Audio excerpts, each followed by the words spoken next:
Hey there, Board Game Maniacs. Thanks for joining us for the very first Apocalyptic Saturday for the new shorting format for the YouTube channel Board Game Maniacs.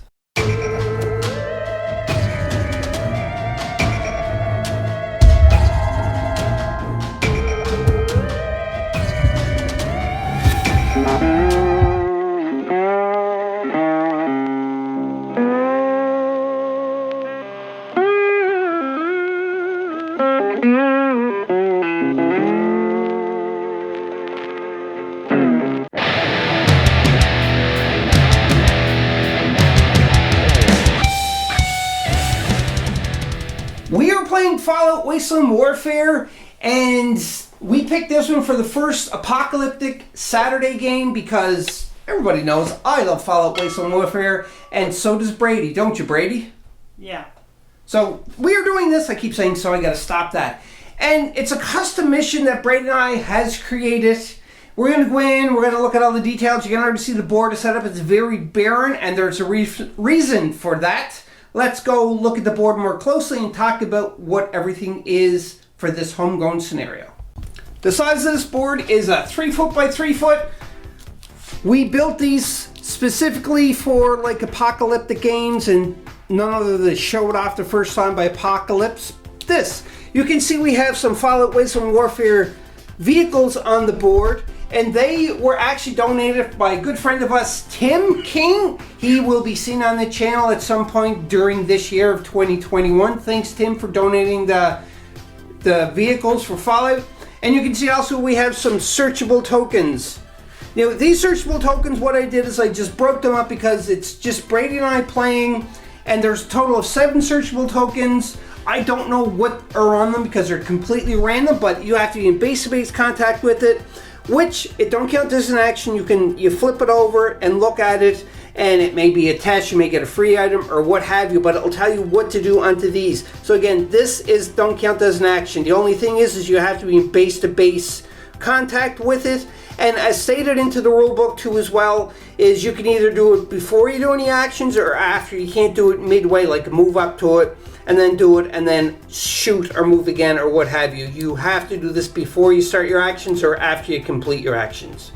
On this side of the board you can see it is closed in, and that is because this here is a protected sanctuary, I guess I would call it. I wouldn't really call it protected. It's more like just a monster den. Well, it was at one point a protected sanctuary, yes, which is now overrun by some certain creatures, which we will go over. We were playing 1,000 cap game. It's a pretty large game, but Brady and I split it up. We're playing cooperative, so Brady has 500 caps to spend. I have 500 caps to spend, and the AI has a total of 1,000 caps that they use. That is absolutely crazy. This game is going to go to 8 rounds because it is 1,000 points that we are up against, 1,000 caps I should say we're up against. So we're going up to 8 rounds, and the objective is very simple. We need to make sure that there is no enemies in the protective compound. If they're out here, no big deal, they can stay out here, but they can't be here. If there's any enemies here, we lose after the 8th round. If we manage to kill all the enemies in here before the 8th round, we win the game. Or by the end of 8th round, if we kill them, we win the game. First off, we're going to look at Brady's army that he has. So Brady, who did you pick for your faction? It's more like a squad, but it's or Brotherhood of Steel. Brotherhood of Steel, okay, so let's start off here. Who do you have? I have 2 Lancers. 2 Lancers. And they both have laser rifles. Laser rifles. So that is the only weapons they have? Yes. And then you have? Knight Tech. And he gives a laser rifle. He also has a special... Oh, and he also has T-45 power armor. But he also gives a special ability where every unit on my side gets a +1 armor. So you can see here they have the +1, and my unit will have a +1. I'm not going up the faction card where you already have a +1. We're kind of keep it even as much as possible, but also difficult at the same time. Again, this is all 100% homegrown house rules. Just so you know, for a custom mission. The faction, it would only give my faction +1, but since we're playing co-op, we'll share it. Right, exactly, because we were on the same time. Same team, we teamed up. And I also have a paladin with T51 power armor, a Gatling laser, and Gatling laser and a laser rifle. And you can see here, this is the reload token that is on the Gatling laser because it does show here. So the way this works is you can only fire it once per turn, and once it's fired, it is done. But luckily, Brady also equipped himself with the laser rifle, so because after he shoots for the first action, if he wants to shoot again, he has to use his laser rifle instead of his Gatling laser. And that is Brady's 500 caps. His is a little above 500. It's like 511, but you know, we're not going to penalize him too bad. So that is Brady's team. Let's check out mine. For my unit, who I chose is just a basic settler. Got a +1 armor because of Brady's benefit. And armed with a nail board, I should say, and an assault rifle. We also have the scavenger survivor, +1, and it has a bolt action pipe rifle, but I did an upgrade mod to it, which is a long barrel, and it says increases shots and long range by each one color. So the next color up from green and the next color from blue is what they have for their shooting, which is, I think, is cool. I just found that out in the book. I did not know that. And we also have a board, and it's upgraded to a superior material. It's a +2 that you get for your melee, which is really cool. We have Kate. I never used Kate before on the channel. This is the first time using Kate, and she has double barrel shotgun with a comfort grip, which gives a +2 to range, or not a +2 range, a +2 to either your shooting with like a machine gun or a rifle, and then also to the hand, or a handgun too as well for your short range only. So a +2 to short range only. I'm kind of stumbling over my words here. And we also got a baseball hat with superior material, which is a +2. Really cool. We have Soul Survivor right here, and she has a hunting rifle with reflex sight of +2, long range only, and she has a pipe wrench. No upgrades to that or no mods. And we can't have a game without dog meat. I'm sorry, we need dog meat. And he has his dog bite. And that is my team. Now let's look at the enemy. This is the enemy unit. It's very large. There's 11 miniatures in total. Brady picked it. So if there's something wrong with this, do comments directly to Brady. Also, if we lose, it's my fault. Why? Because it's so powerful? Yeah. Yeah, we'll explain why it's so powerful in a minute, but 11 units, that's a lot. So Brady, who did you pick first? I have an aviator with a hunting rifle, a lead pipe, and then it also gets the aviator cap. The aviator cap, all right. And then we have two super mutant hound fiends. All right. And they have hound bites. And you also added 3 feral ghouls with the feral ghoul swipe. Yep.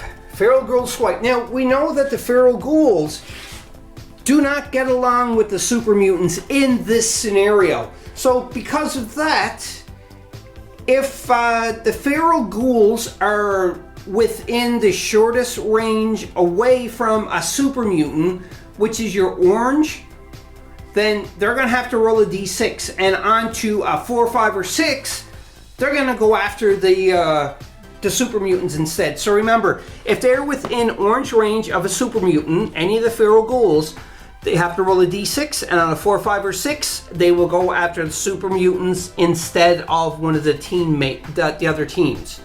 Now, along here too as well, Brady had picked 3 super mutants. Yeah, super mutants. And they're all equipped with the same thing, a bolt action pipe rifle and a board for melee. Lovely.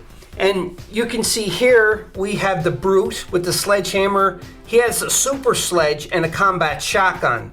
Oh, that hurts. And last but not least, we have the Death Claw.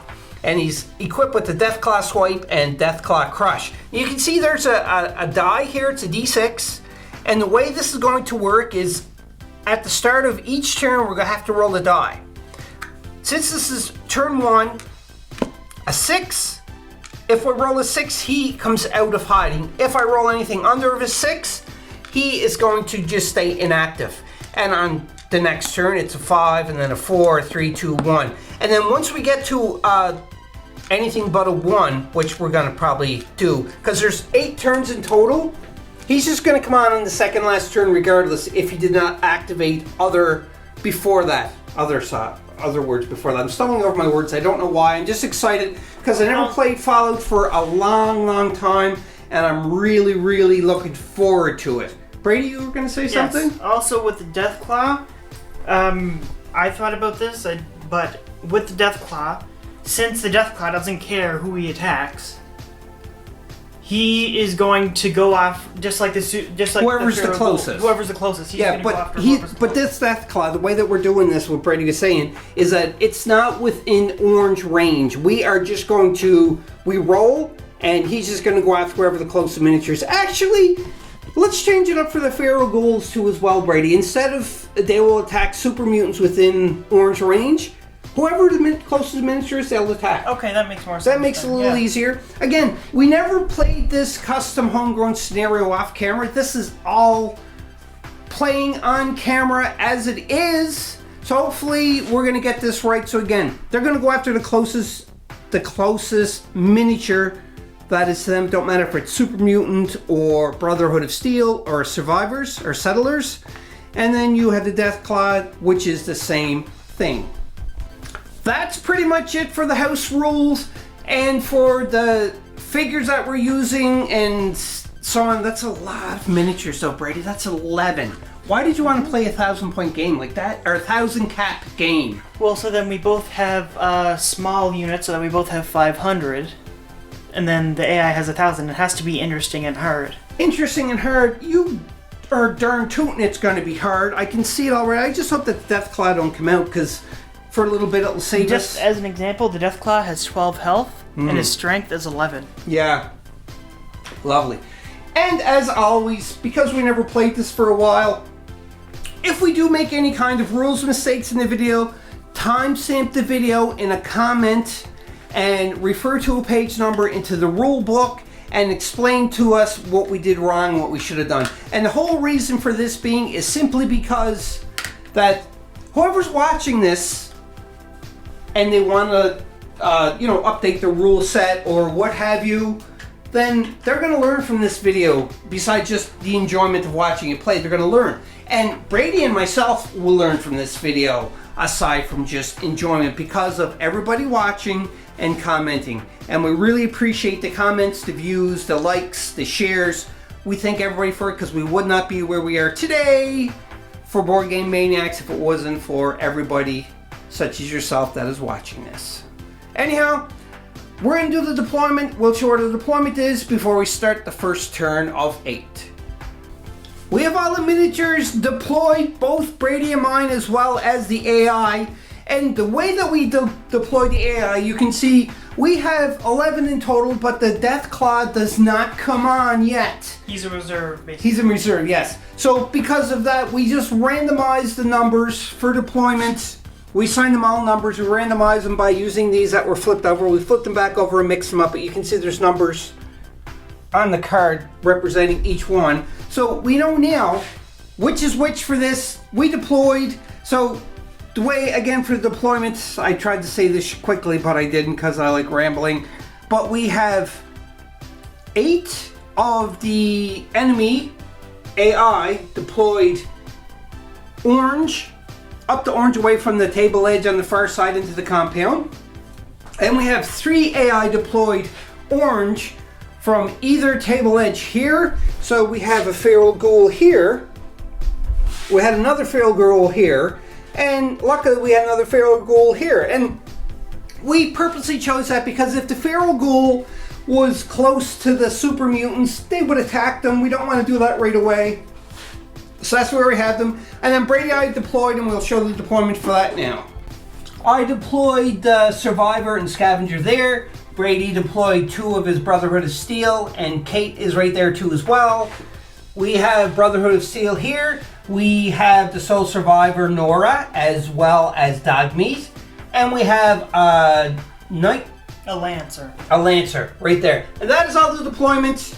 So it's ready to start playing, but to do this, we have to roll for initiative. Now, the AI don't have initiative because, well, actually, they have 11 miniatures, so whoever has the least amount of miniatures is going to go first. I will then, because I have 4 and you have 5. So you have 4 and I have 5, so you're going to go first, and then it will be myself, and then it will be the AI. Just to give heads up at home, if you did not know, the Brotherhood of Steel Knights and above, like Knight, Paladin, and all that stuff, all have power armor. Anything below that, like a Scribe, a Lancer, all that stuff, do not have power armor. Alrighty. In case you were wondering. Hopefully we're not going to make too many rules mistakes. And let's start off with turn number 1.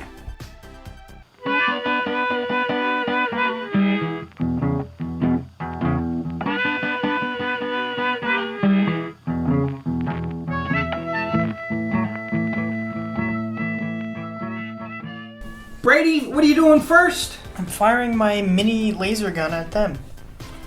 At the Feral Ghoul? Yeah. Alright, so let's go to the dice box and resolve this shots.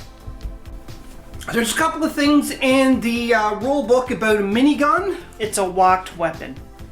So with this weapon, I get to fire 5 shots. Each shot is a separate skill test. And every time that I do a successful hit on a certain target, and if I attack that same target again with another shot, it breaks its armor by 1 each time. Okay, because it's so powerful with the repetition for the shot. Yes. Okay, so what do you have to get for your 8. skill test? 8? Yes. Alright. That is... A 9. that's a fail. So you fail. That's 1. That is a critical, and that's... Yeah, that hits. That's a 1, so that's definitely 1 hit. So now the feral... It's 2 hits because it automatically gives 1 energy if I succeed, and then that adds an extra. That's 2. Now, looking on the gun, what's the Gatling laser gun? Is that what it is? It is the Gatling laser. Right. So it does 1 energy damage if you pass. He passed, so it automatically does 1 energy damage.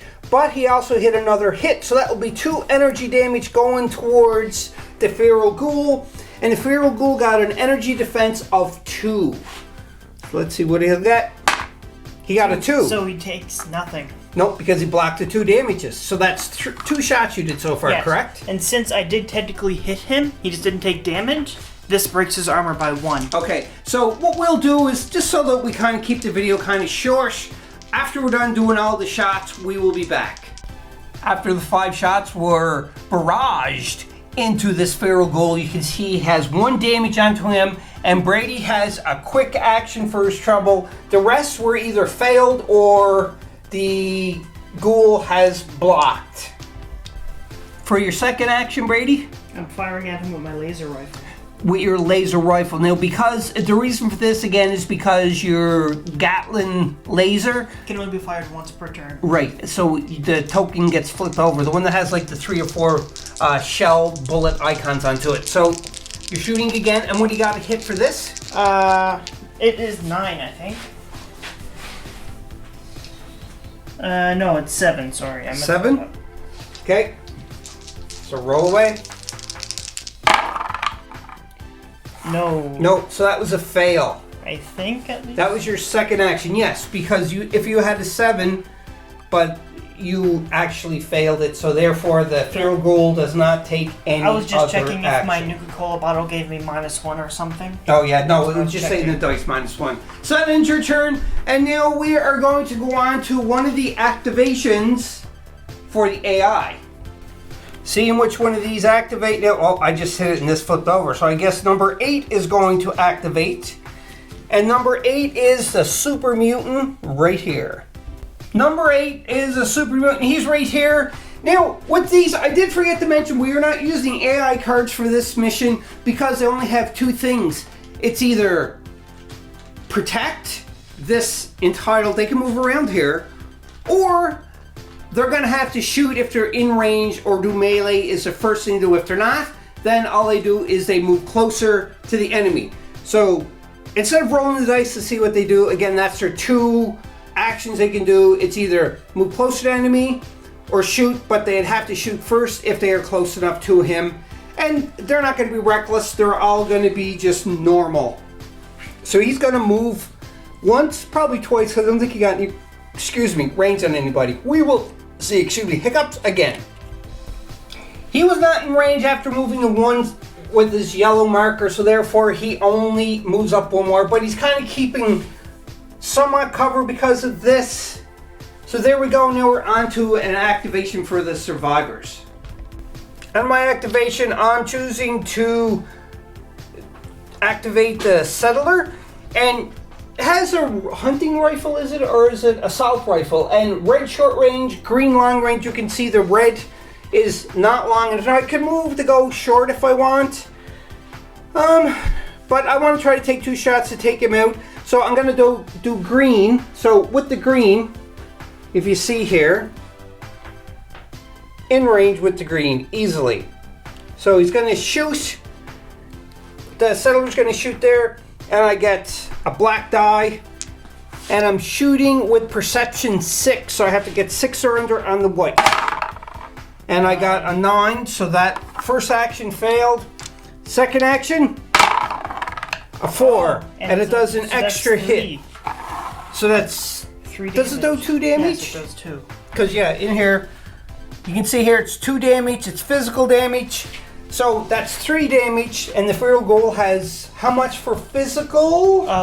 You can see here, like photographic memory kid said, 1 for physical. So he's gonna roll. Brady's gonna roll the red die for that and see what kind of damage this feral ghoul is gonna take, and it has 4 health.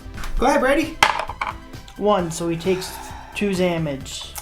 So it's -1, so it takes 1 off. Yes, so the feral ghoul gets 2 damage onto him. There's the 2 damage onto the feral ghoul, and that's second action done. Now we're on to another turn for the AI. Okay, Brady, another AI. 1. Number 1. And number 1 is the Aviator. The Aviator does not have anybody in line of sight or range, so he's just going to move. He moves yellow. I'm gonna check though after this because he has a blue and black for range. Yes, so he's moving up, so the only line of sight would be on these 3, so Kate and 2 of your guys. But there's no way that it's gonna hit it. Yeah, not even close. So he's just gonna move up for a second action, and then that will be the end of the Aviator. That ends the Aviator's activation. We're on to Brady. Brady's activation, he's gonna activate his Lancer. He's using his laser pistol to shoot at that feral ghoul right there. Here goes. I have to get 7 or under. 7 or under. And you get a fail, but a quick action. I think, yeah, that sucked. Second action, he's gonna shoot again. Oh, that's really good. So that's... So how much damage? That's 4 damage. And then that's not including because I got one Nuka-Cola. It adds another damage and it ignores armor. So the feral ghoul's dead. Well, it doesn't so matter what that's he rolls. 2 damage, 4, that's 5 damage in total? 5 damage in total. Oh, and he has a health of 4. And he only has So it don't really make a difference yet. So that feral ghoul, number 6, is bye-bye. After the successful assault and killing the feral ghoul, Brady spent his quick action to move exactly there. Time to activate another... I hit it and it flipped over. That's an 11 because there's no 11, so I just peeled one off and put an 11. So therefore the Death Claw may activate this first round. You have to get a 6 on the die to activate. Oh! So the Death Claw comes on. The Death Claw is coming on. Since the Death Claw is coming on the board and in round 1, we did not need this. Whoops. So we're going to take our cap that got the arrow. We got to spin it to find out what table edge he's going to come on. So he's coming on the table edge that the heroes have started. This is awesome. This sucks.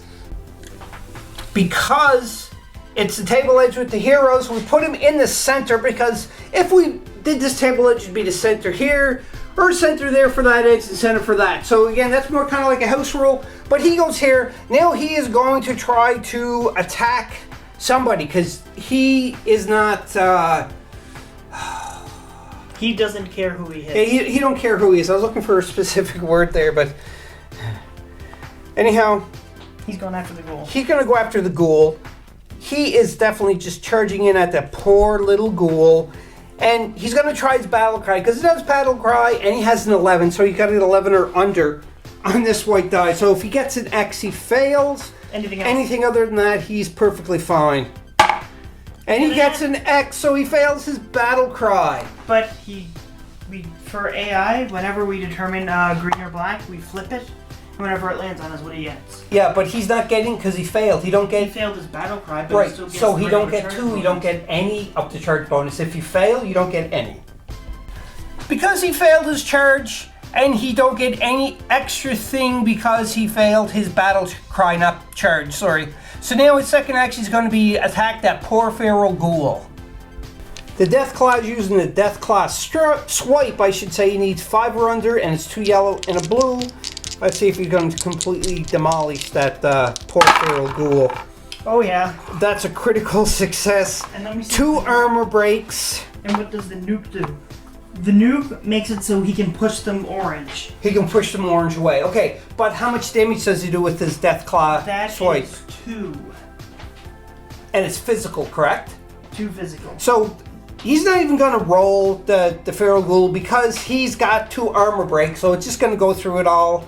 And he's going to push him, so he's taking 2 damage and gets pushed orange away. You can see the push happen after the damage, so there's 3 of 4 wounds on the feral ghoul before the feral ghoul is dead. And that ends the turn for the AI, and now we are on to the survivors. On the survivor's turn, Kate is going to activate first because she has a pretty good, powerful weapon. It's a double-barrel shotgun. Unfortunately, though, it does have the shell token on here, but she's going to try to hit him, but it's all these buts. Comfort Grip on a short range is a +2 to her range attack, and it's yellow. I did measure off camera. She is in short range, so she is going to shoot black, green, and blue, and she has to get, because her perception is 5 +2, that's 7 or under to successfully hit the Deathclaw. Here goes 7 or under for Kate. She got to 7. She did it. And she got 2 Nuka-Colas and an extra hit. So therefore, that's 3 damage. And does she get any Nuka-Cola there's no advantage? Nuka-Cola. Nothing. So it's going to be 3 damage going towards Deathclaw. And the Deathclaw got to block that from a physical attack. That's not going to be too hard. Correction, the double barrel shotgun does 4 damage, but the Deathclaw always blocks 1. So yeah. Because it's 3 + 1. So he's defending against 3, and he has to get a 3 or under. 3 or under. And he got gets 3, a 3, so so he Kate's blocks nothing. 3 and he takes no damage. That was Kate's first action. Kate's second action. She's not hanging around after shooting at that thing. That thing is probably ticked off at her. So she's just going to move up her speed to try to help get away from there. She's kind of putting herself in open, but she'd rather be in the open from these guys than be at her to shoot. If she's within green of the Deathclaw, even if she moves away, it's going to charge towards her. What? I don't think so. Well, I'll show you. Also, too, as well, with the Deathclaw has the Deathclaw Crush, and any enemy within line of sight within the Deathclaw, and his line of sight is black. So he gets one thing, and after he's charged 3 times, he could use the Deathclaw swipe or crush, I should say, for one of his actions. So anyhow, we're going to give him a token. He has 2 tokens on him now because you shot at him and then moved. So that's 2. At once. And because she shot first, she did an action, so he gets 1 charge for that. She moved in line of sight of him, so that's 2. So that's 2 out of 3 tokens that is on his card to get charged up to use his Deathclaw Crush. But now Kate is done, and now we're on to another AI activation. All right, Brady, go ahead. 2. A 2. The Hound. One of the Hounds. With the AI, like I said previously, the Hound is either going to attack if in range, if not going to move to the closest hero, and it is a move of red, so that's 1 movement for 1 action. Second action, the Hound's going to move again without falling over and hurting himself. But yeah, that is it, and we're on to Brady's next activation for Brotherhood of Steel. On the Brady's turn, Brady is going to do his tech, he said, and he's going to stay where he is, and he's going to try to shoot at the Deathclaw. So what does he have to roll on, Brady? 5 or lower. 5 or less. And what dice does he get? A black and a blue because it's short range, correct? Yes. Let's go to Dice Box and see what happens. Shooting at the Deathclaw. I got a critical. Success. And that's 2 stars. So I'm going to tell you if I have anything for stars. And I do not with the laser rifle, so it is just... So that is, how many damage is that going to be? That is going to be 3 altogether. 3 altogether. So 2. So 2 because the Deathclaw already got 1 armor. So now Deathclaw is going to roll and has to get a 3 or under. He gets a 3. So he blocks everything. So he takes nothing. Are you going to try to hit him again? No, I'm going to move away. You're going to run away? Yeah. All right. Why are you choosing to run away with your Brotherhood of Steel tech instead of... Because if you look at my Brotherhood of Steel of Tech, we start with +1 armor, so we can get rid of it to cancel anything. But if he goes away... So if he dies, then we lose our benefit? Yeah. Our bonus +1 armor? I think so, at least. That's what that's what we'll play. I think that would make sense, because he's not going to give any other boosts or anything, and Brady already moved him away yellow, and that ends his activation. Now we're back onto the AI again. Here goes, next activation. Just moving around. Let's grab this one right here. Oh, that one flipped over. That's so 7. number 7 is activated. Number 7 is just a standard super mutant. I know he has an aviator cap, but he is not the one with the aviator on him. When I say aviator on him, number 1 is the aviator. He's in a different pose. He's got the aviator cap on like the other super mutant, but he's a different pose. So number 1 is the aviator. Just so everybody's clear on that. So with him, he's going to move yellow. He didn't have range on anybody, so that super mutant moved up to yellow and brought him right here. Now we are on to survivors. My activation, I'm choosing to activate the scavenger. He's a survivor, and if you look, he has a long barrel with a bolt action pipe rifle, so which means that it goes up, upgrades the color each of them. Oh, short and long range each by 1 color. So the green will turn to blue and the blue will turn to black. So because of that, I just measured off camera. He is too short for green, short range, so because it upgrades to blue, definitely in range because you're going to shoot at the feral ghoul. So he's going to try to do that. He's going to roll the yellow and green. It does 2 damage, and it's on a perception of 3 or lower. Ooh, that is going to be hard, but we'll see what happens. Just so everybody is aware, because of the upgrade from green to blue for short range, you can see definitely in range and no cover. That feral ghoul already has 2 damage, so for the first action, he's just going to shoot first and see if he can take care of that feral ghoul. 3 or under. Give me 3, give me 3. Ah! Critical success and a -1. So that's good. And it gets an armor break on the feral ghoul. This is energy. Oh, no, it's physical. Or is it physical? Yeah. Yeah, it's physical, so 2 damage. That feral ghoul's dead. Has a hold on. attacking that one, you were attacking the other one. That feral ghoul, oh yeah, sorry. That feral ghoul has 2 damage on it already, and we just checked this card. Brady just remembers everything off the top anyhow. But the feral ghoul has physical defense of only 1. Didn't armor break, so they went through. It's 2 damage onto that feral ghoul, so that feral ghoul is completely deado. For the second action, just moved up. And that ends the turn. Now it's back onto another AI turn. Onto the AI turn. So Brady, number 3, and that is together mutant. Another mutant hound. The feral ghoul did a double it's move not a feral of ghoul, red. man. Not feral ghoul, sorry. It's a mutant hound. Yeah, with fiend. A fiend. The mutant, the hound fiend.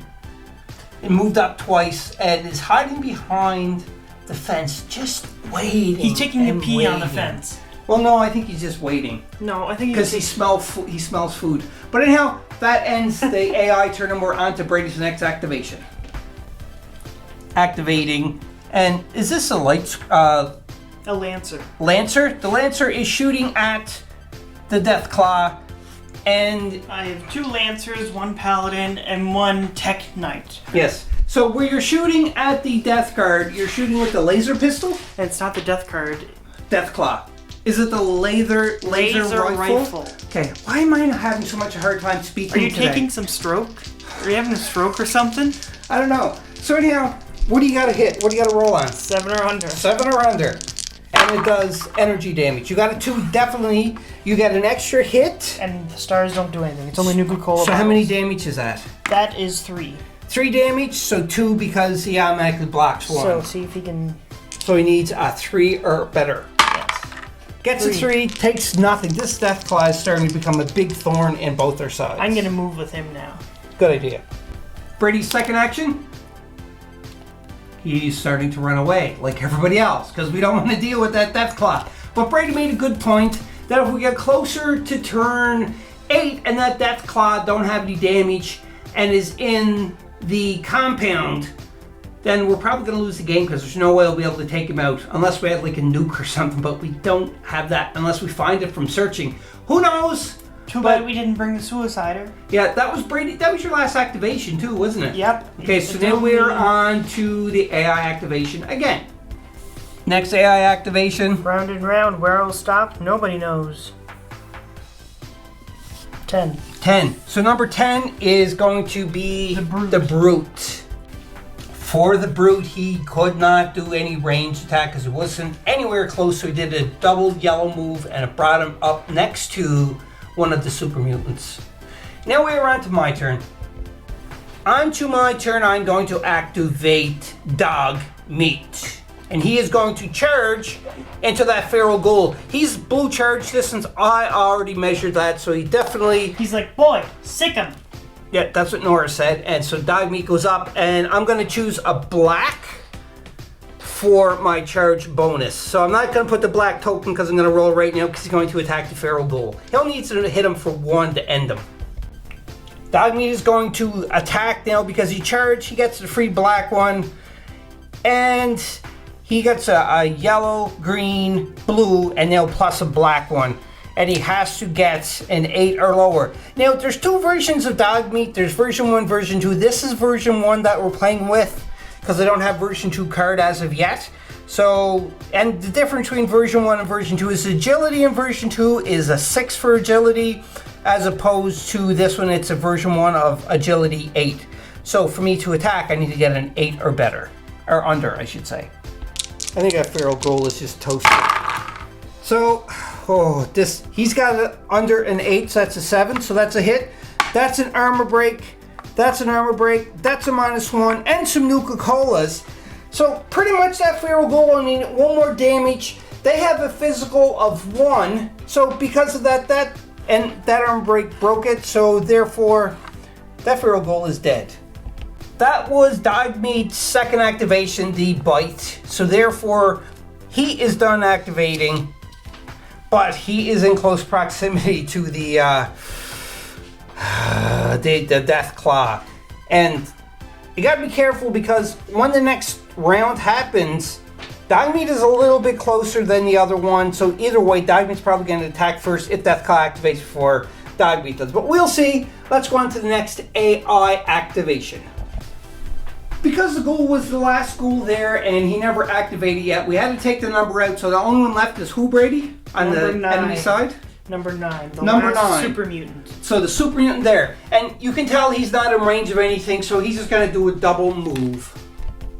And because he did a double move, he ends his activation there. And now, last but not least, is Nora to go only. So Nora, I think, is going to try to shoot at Deathclaw and see what happens after that.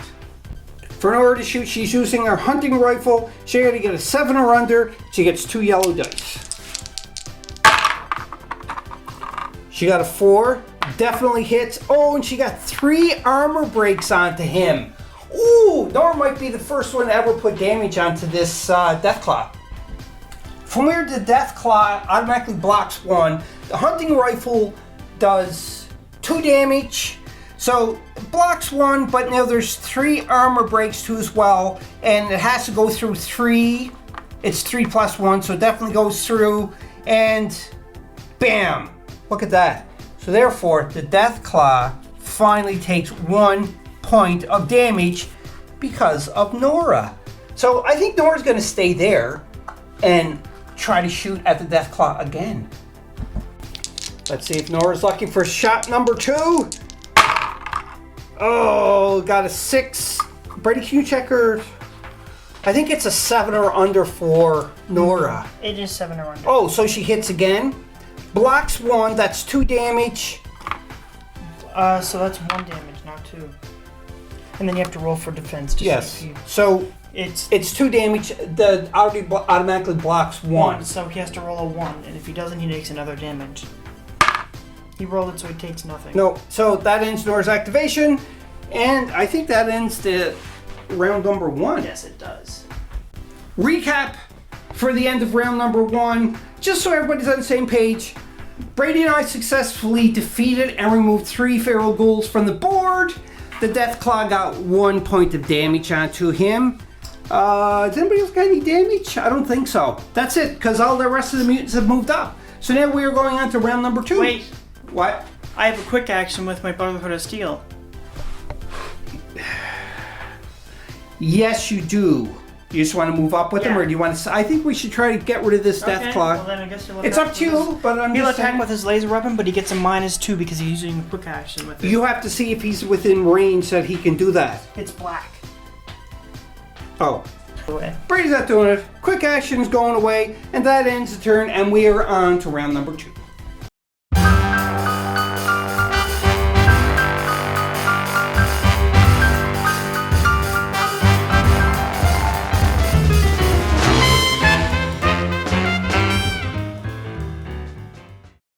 Brady, it's your turn. What are you doing? Who are you activating? I'm activating my Paladin, All right. and I'm firing at that At the what?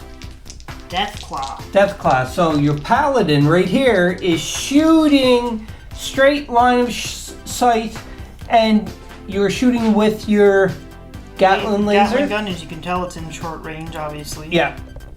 So what do you got to roll, and what do you? A white and black 5 times. And it'll tell me what to do. But what do you get? What do you have to get on the white? 8 or lower. Okay. First shot. So that is That counts as 1, So the Deathclaw has to defend. and the Deathclaw already got Does an he have automatic 1. Does he have an automatic one with energy weapons? Yep. So because of that, he got an automatic 1. How many damage did you do on him before he rolls his defense? 1, so nothing. Oh, so nothing. All right, so that was shot I 1. do get a quick action. Okay, number 2. It has armor break this time. That is 6. That's 5. That's a 1 and an armor break. Doesn't matter. That's a nothing. Another armor break. That is 2 damage. So now he has an armor rating of 1. So he has to roll 1 die to see if he defends, and he has to get a 1. Okay, do you want to watch me the way there? Got a 4. So he takes a damage. 1 damage? Yep. Okay, hold on. 4th shot, what did you say about the Deathclaw? Now he has no armor because I rapidly fire it at him. Oh, okay. So you're times. slowly wearing him This down. is my 4th shot. Yep. This is a 9. Yeah, you didn't do it. Yeah, so now it resets the armor break. Okay. That is And that's a but fail. That's it. All right. That's 1 action. And then for his... So you can see that he has got 2 damage from the hail of bullets that flew by his head. I meant hail of energy shots, whether Energy they're like a beam or electricity or anyhow, it's going by his head and it damaged him. And he is at damage 2. 1 from Nora and 1 from the Brotherhood of Steel. Yes. Second action, Brady's deciding to retreat. Tactically retreating. And that ends his activation, and we're on to one of the AI activation. Who's it gonna be? AI activation. Just move them around, And let's pick this one. What number? Number 2. And number 2 is one of the mutant hounds. Mutant Hound number 2 is right here by the gates, and I just checked. Their charge movement is a blue, but as you can see, just short of attacking somebody. So what this Mutant Hound will do is going to, number 1, he's going to do his basic move, just like so. And for number 2, he's going to charge because he's definitely within blue range now. And, well, whoever is the closest here, because he got line of sight on all of them right here. So, this here is an iffy.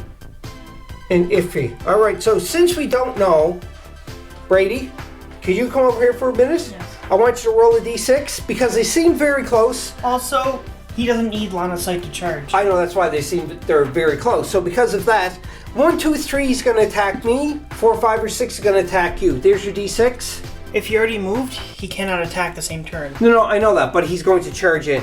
So 1, 2, or 3, it's me. Just roll it there, it's fine. 6, so it's... So it's attacking you. So... You said 4, 5, 6, it's you. No, I didn't. 1, 2, 3 was me. It charged. It can't attack because it's a second, but because it charged, we're going to...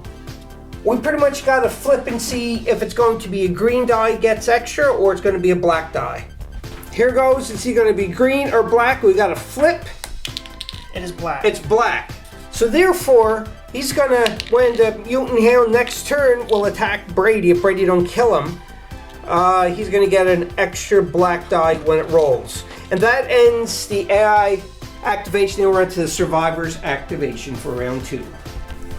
For the Survivor's activation, I decided to activate Kate. And the reason why Kate is going to go here, because she's seeing this action going in front of her. So she's going to decide to go in and help a brother out. Brother of Steel, help a brother out. And she got a charge of red, definitely within. So she's running up here to attack the mutant hound too as well. So because she's running up and attacking, she gets a choice of either a black or green die. So she is going to choose black, yes. So she gets an extra black, and she's going to get a green for the first attack. Well, this attack, because he is assisting, and anybody who's assist, you get an extra green die. Let's go to the dice box. Before I roll, I just want to show you here that for Kate uses agility to attack, and it's a 7. Now she has superior materials on her baseball bat, which gives her a +2. So the 7 goes to a 9. So now she got to get 9 or under to successfully hit that hound. I think the hound's going to be in some trouble. 9 or under, baby. I totally whiffed and I got an X. I just put my big foot in my mouth. So I should do. Ugh. Okay, so that was one attack. And she charged, so she is done. Nothing is done to that hound. Oh, crap. On to the next AI we go. Brady's activating the next AI to go. 7. 7? Alright, and who's number 7? It is the super mutant right here that is activating. And he might have range to shoot it. You know, the problem if he is... shoots into the fray and he successfully hits, then we have to roll a die. 1, 2, the mutant hound. Yes, 3, 4, I understand that. But the thing is at the beginning of the game, I told everybody that they're not going to do reckless things. Shooting into that crowd would be a reckless thing. So definitely not going to shoot there, but also has line of sight onto this right here. Let's see if they We'll measure and see if they can, if they'll get hit with the long range. If not, we'll continue on. We checked the range. He's in long range, and the thing is he's gonna have cover, and we weren't sure about cover. Brady looked it up, and he's going to get a -2 for just this one shot because he's going to shoot, and whoever the target is gets a +1 to their armor. Armor value is increased by 1, so you don't get the block one automatically. Yes, just increased by 1. So that's what he's going to do anyhow. He's going to shoot into my poor scavenger. So he needs a 2 to hit. He has a 4 to hit, and is that perception or Perception? Perception. But because he gets a -2 for this shot, so it gives him the 2 to hit. Ooh. And he only gets a black die because it's long range. Yes. Okay, go ahead, Brady. No, that's definitely not a hit. Alright, so that was one action. That was 2. He moved as well to get into range. Did he move? Yes. Oh, yes, he did. That's right. So I'm glad somebody's paying attention. But that ends the AI. He's at his activation. We're on to the next one, which is Brady's turn. It is on to Brady's next activation. Is that a scribe or? It is a lance. I keep thinking it's a scribe, so a lancer. So Brady's breaking combat and moving away, which he's allowed to do as long as any miniature is also in combat or tied up or engaged with another miniature. I'm sorry, I'm just rearranging where I'm moving them. Yeah, okay. So you're moving here. You can't, you'll die. I know. moving there and then attacking. You're going to attack the Deathclaw for your second action. Yes, and you see if I'm within short range or long range. Okay. Within short range. Black is... Yeah, the laser rifle is 2 black. Really? Yep. Ooh, that's a nice range. So you're going to attack the Deathclaw now with your laser rifle. Yeah. He's attacking the Deathclaw now. And as said before, the Deathclaw, we totally forgot that every time somebody does an action within Deathclaw's line of sight, it gives him a charge towards the Death Crush, but he can only have a max of 3 tokens at a time on the Death Crush card. That was a mouthful. So he's got his 3 things now anyhow, he can't get any more. So when he activates, he may potentially be able to do a Death Claw Crush. No. Yeah. Brady's attacking, so he's going to roll, and Brady, what do you have to get? 7 or under. 7 or under, go ahead. You get a 7. 7, yeah. And do you got anything for a nuke symbol? No, I do not. It's only Nuka-Cola symbols. Okay, so therefore, how much damage is that? That 3 is damage? 3. So blocks 1, so 2. So 2, and you got to get a 3 or under.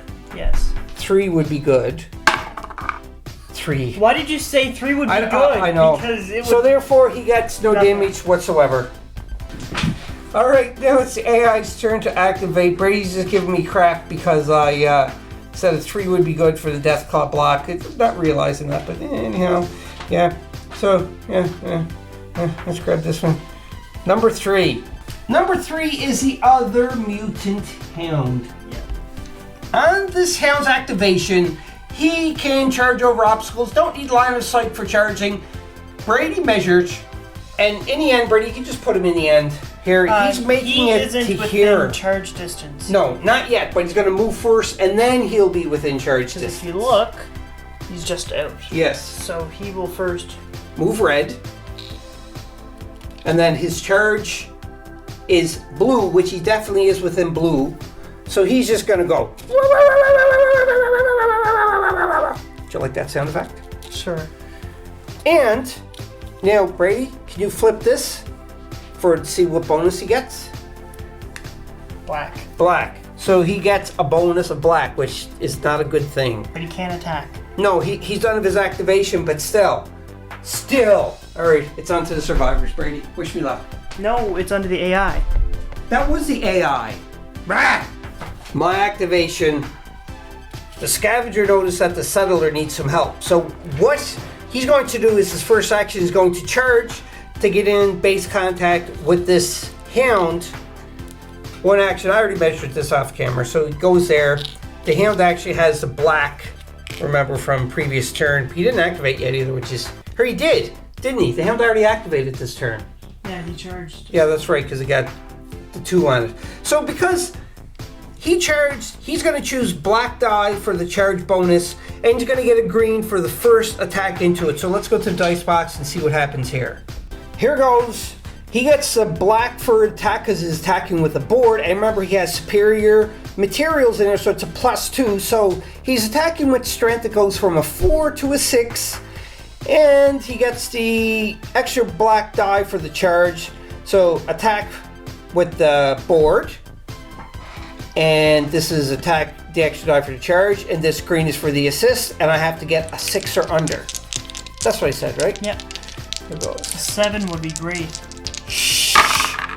Oh, critical success. Bam, bam, So bam. armor break. Armor break. So we have to check the mutant hounds. The mutant's hound Their defense. physical is 1, so they have no armor. So they got no armor, so it's going to go through all of it. So it's 2 damage. 2 damage, that's right. That's not bad. I like it.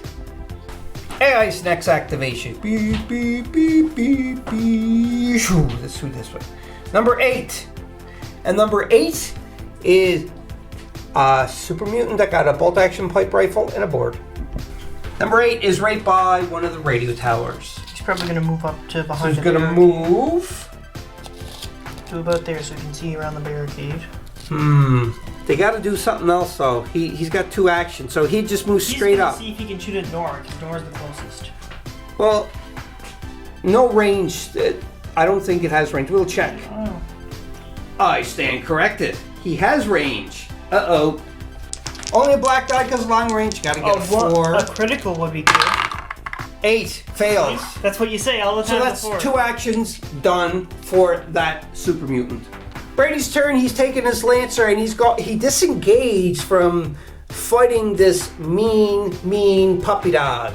So he's going to get a quick attack from the dog, and it's a -2 against what it would usually do. So let's see if Brady can survive this breaking combat. He gets a free action, Hound Bite, and he needs to get how many? 5 or under. But he's getting a -2 because... He's getting a -2, so that's 5 or under. His strength is originally What? 7.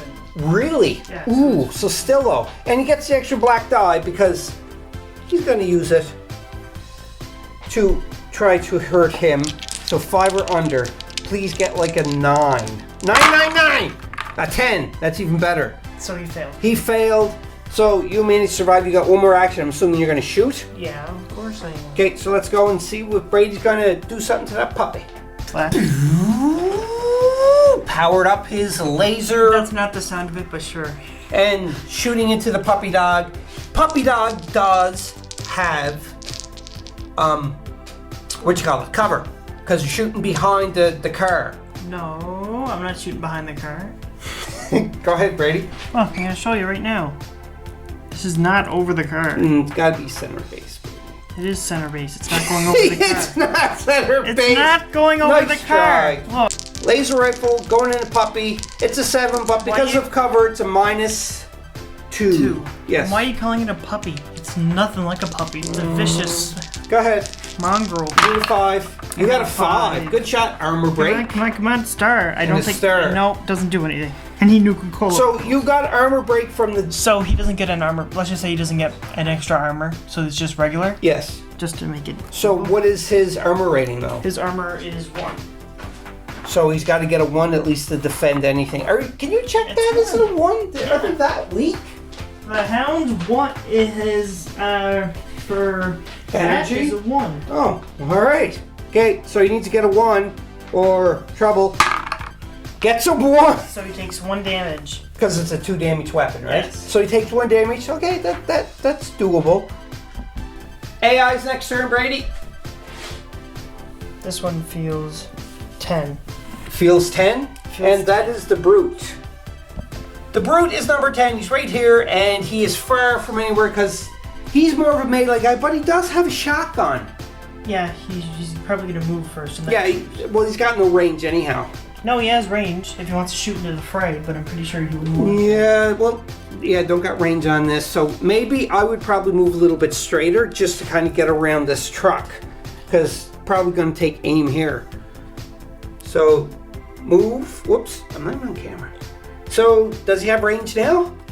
Check. It is a first combat shotgun. It's a green and blue. Oh. Range. Oh, he does have the range. So second action is going to be a long shot and trying to shoot at the poor settler.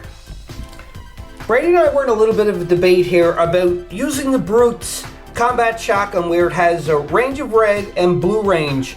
I always understood that with the blue range, I was told this by a couple people too as well, that talk about just this blue range, well not specifically blue range, but if there's no dice underneath, it means that you can't roll a die for it and it don't have any long range effect because the short is the first one, then it's long.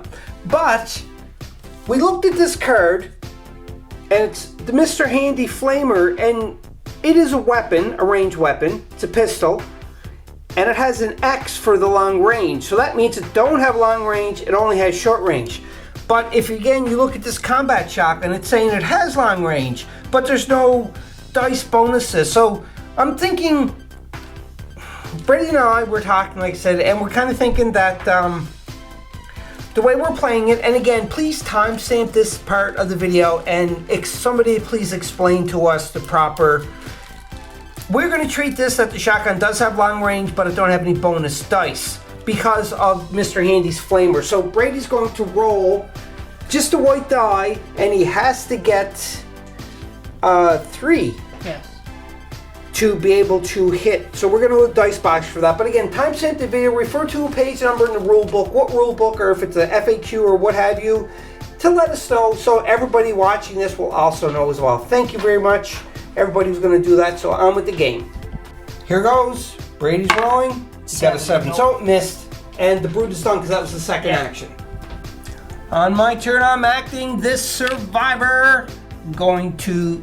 It's a little bit of a foolish move, but don't matter. Gonna move up yellow. And now going to see if it got range. Probably long range to shoot at the brute. You can see there definitely. So second action, going to shoot into the brute. It's only a black. Needs a 6. 4, got it. -1 is 3. So does 2 points of damage onto the brute. So now the brute is going to have to defend. Brute needs a 2. You got a 2. He takes nothing. Thanks a lot, Brady. Thanks a lot. Yeah, I know. You're welcome. 3 for round 2 left to activate. Oh, that one flipped over, so it's number 1. And it's going to be the Aviator Super Mutant. That is where the Aviator is. Aviator got no line of sight to shoot on anybody, so they are going to move. So they move yellow, so Brady's going to move yellow. And if Brady situates the Aviator just the right spot, going to be able to shoot. But we got to see if it's range, and if the Aviator has range. Oh, the Aviator has range. It's going to be covered. What range is it for long range? Blue and black. Blue and a black. So yeah, definitely, because you can see there, not blue, but definitely black, because you can see with the blue there, almost, but no. But so yeah, so gonna shoot.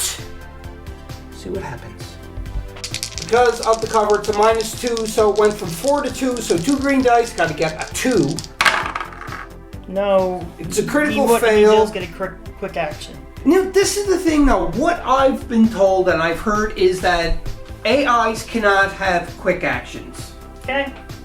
We can play it though, that they would have quick actions. It's fine. No? No, it's fine. We'll just... Well, we double check in the rule book for that, we'll be back. Checked in the rule book and online, and it is confirmed AI do not get quick actions. So because of that, it was just a critical fail because of the X. All right, Board Game Maniacs, what we're going to do is just to keep the length of this video down, because I really don't know if it's going to be a longer video or a shorter video, but we're going to pause the video, we're going to play a little bit, and we'll be back and we'll do a recap of what happens and shoot more of it when something big comes on and so forth. So just hold on, we'll be back in only a second to you. But with us, it may be 5 minutes, maybe 10 minutes, who knows? We'll be back. Brady's activation, he moved up here with his knight. It is my night tech. Night tech. And he is shooting at the brute. He needs a 5 or under. And what do you got there, Brady? You got a black and blue die. Maybe you'll give him black and blue marks on him. Oh, Critical yeah. success with an extra hit. Do you have any bonus for the... Yes, I do. Oh, really? What is that? Coca-Cola light him on fire. You light him on fire? Yep. I've never seen that before. As you can tell, I'm kind of excited there. So now I got to roll for the brute. To take. Brute has 2 energy shields, so he's got to get a 2 or under. And he gets a 1, so he takes 2 damage because Brady got the extra damage, so that's 3, take away 1 is 2. Plus, he's on fire. The brute is on fire. You can see the brute there is 2 damage, it's the first damage taken, but it's fire damage. And with fire damage, at the start of his activation, you gotta flip a luck token. No, we do the first thing on the first of his activation, he takes 1 damage, then he flips the luck token. Yes. And if he flips the luck token and he gets a luck, then the fire is out. Yes, and if not, the condition remains. Right, and also too as well, there's another thing, instead of his move, instead he can spend one of his actions to attempt to put the fire out by making an agility test. and if he passes, then the fire is out. Correct? Yes, but the super brute only has a 4 agility, so... Alright, so he may be burning for a while there. That was a good job, Brady. Now we're going on to the next AI activation. 2 AI activations left. So I think one of them flipped over. No, none of them did. Look at this one. Number 11. The Death Claw. The Death Claw. Number 11, the Death Claw, is going to attack, because he only has melee. Correct, Brady? Yes. So he only has melee on Brady, so he's going to move, and he only has yellow for moving. You think for Deathclaw, that guy big, he'd be a little faster? Not Dad. I think Not you have faster. opposite knowledge. Not faster, but cover over area quicker because he got bigger legs, right? So there's that. So now can he do a charge? He can do a charge with green. With green. So yes, he is definitely in range to do a charge. So he's going to charge, but he's going to do a war cry. Or going to try to do a war cry. So let's look at that now. He's going to try a war cry, and he rolls a white, and he has to get an 11 or under. So pretty much if he gets an X, it's the only way he will fail. Or, yeah, an 11. Or an X, I mean. Sorry. So he did not fail. So Brady can try to... No, I won't be able to do it anyway. The only way for me to succeed is if I get equal to that number by how much he's beating me by. And since I only have a value of 3, the only way I'd be able to do it is if I get a critical. Well, why not try? So Brady has to try to get a crit to stop the war cry from happening. Nope. No. So he gets a green and A black. But he don't get to attack this turn. You can see he's got the black and green token for when he's going to attack in melee next turn. That is the end of the AI for that. We're on to the next part of the survivors, and it's going to be me. On my activation, Dogmeat is going to activate. I was questioning to go over here, but I am not because... You're a big chicken. Brady, I know you're going to try to escape the next turn. I promise I will not So escape. Dogmeat is going to go, and he has a range of red to run. It's why don't you engage the hound? So I was thinking that, but there's 3 people here. Yeah, but if you engage the hound, it will stop him from moving as well. So there's 1, and his second one. Oh, he's got charge with blue. He might charge.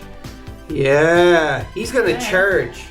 Dogmeat's second activation is he is going to charge. Second action, I should say, not activation. And he's definitely within range for a charge.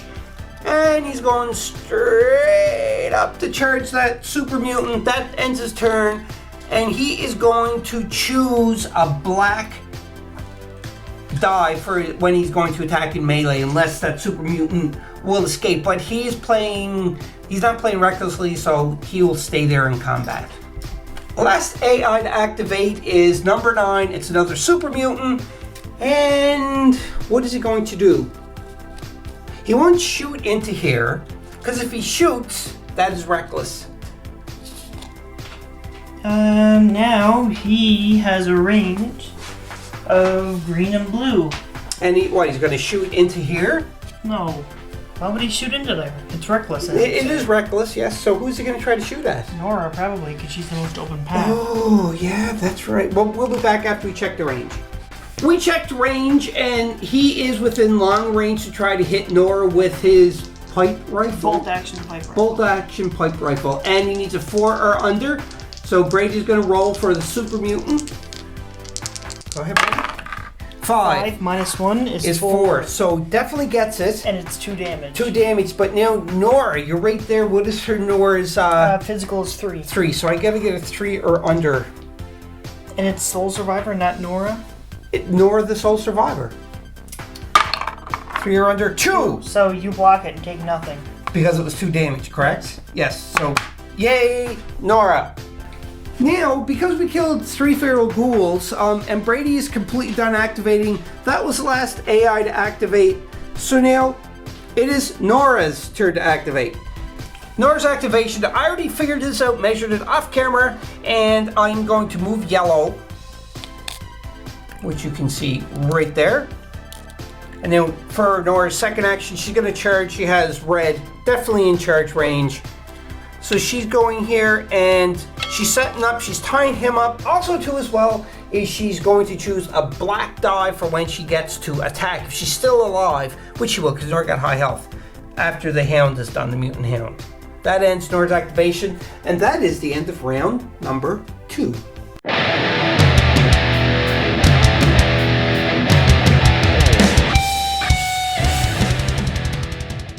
Hope you enjoyed that video. If you want to keep up to date with Board Game Maniacs, click on the like and subscribe button to be notified when more videos come available.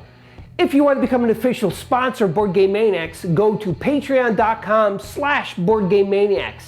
Or you can go to streamlabs.com/BoardGameManiacs1.